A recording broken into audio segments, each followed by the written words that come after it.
जय माताजी। आज म बहुत खुसी छु किनकि आज मेरो साथी आउँदैछिन्, मेरो स्कुल फ्रेन्ड। त्यसको लागि म बिहानै उठेर घर साफसफाई गरेर चा बिस्कुट खाएँ।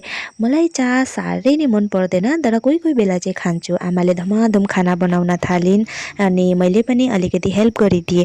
आइटम त्यस्तो केही थिएन, सिम्पल पुलाउ, चिकन अनि आलु तिलको अचार। दाल बनाउन चाहिँ समय नै भएन किनकि आमा धान काट्नु पनि गएको थिइन् एक बेला। प्याज काट्दा चाहिँ मेरो नि डेन्जर आँसु आउँछ। खानाको भिडियो चाहिँ लिनै भुलेछु, क्या ब्लगर बनेगा रे तँ भनेको पारा भयो।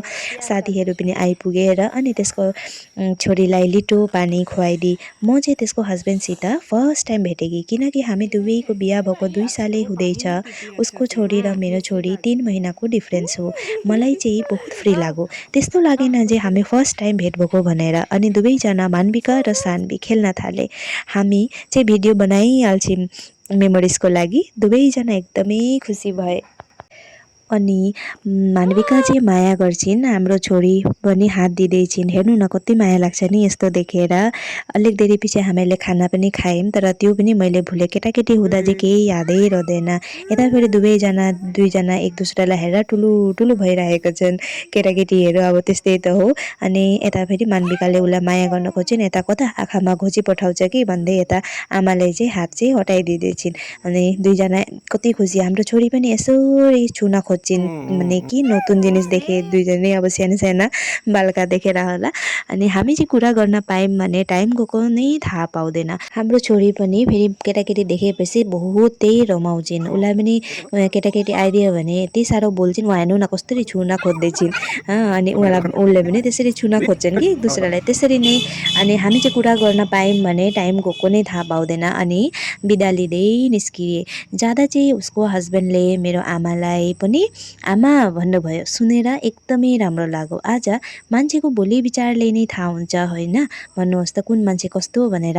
आज मेरो थुप्रै साथी थिए, सब कोही कता पुगेर सबै बिजी भए आफ्नो आफ्नो लाइफमा। तर प्रिया चाहिँ मसित आजसम्म अहिलेसम्म छिन्। दुवैजना एकदमै डाउन टु अर्थ है। अनि हिजो फेरि हाम्रो घरको रस्ता बनिएर एकदमै राम्रो भएको छ र केटाकेटी पनि साइकल कुदाएको देख्दा उसको छोरी र हाम्रो छोरी एकदमै रमाउँदै थिइन् साइकल कुदाएको देखेर केटाकेटीले। अनि के भन्दा नि फेरि प्रियाले हामीहरूको लागि गिफ्ट पनि ल्याइदिएको छिन्। म चाहिँ एकदमै टाढोसम्म नै पुर्याउन गएँ कि गाडीसम्म नै पुर्याउन गएँ बाई बाई गर्नु। अनि फेरि आउनु है भनेर उनीहरूलाई फेरि मोमो खुवाउने पनि भाग लिइरहेको छ मेरो। अनि यता फेरि प्रियाले के ल्याइदिएको थिइन् भन्दा आमालाई रेड कलरको कुर्ती, छोरीलाई टेडी बियर। यहाँ हेर्नु न टेडी बियर छोरीले खेल्छिन् भनेर। अनि यो चाहिँ आमाको लागि अरे है। अनि मलाई चाहिँ फेरि पिङ्क कलरको कुर्ती ल्याइदिएको। अनि यो फेरि दुइटै फेरि हाम्रो फेभरेटै कलर हो। अनि जाँदाखेरि फेरि छोरीको हातमा 500 रुपियाँ पनि दिएर गयो कि। हेर्नुहोस् त कति माया। आजको लागि यति नै, भेटौँला फेरि अर्को ब्लगमा। मेरो भिडियोहरू राम्रो लाग्दैछ भने लाइक कमेन्ट सेयर गर्नुहोला। धन्यवाद।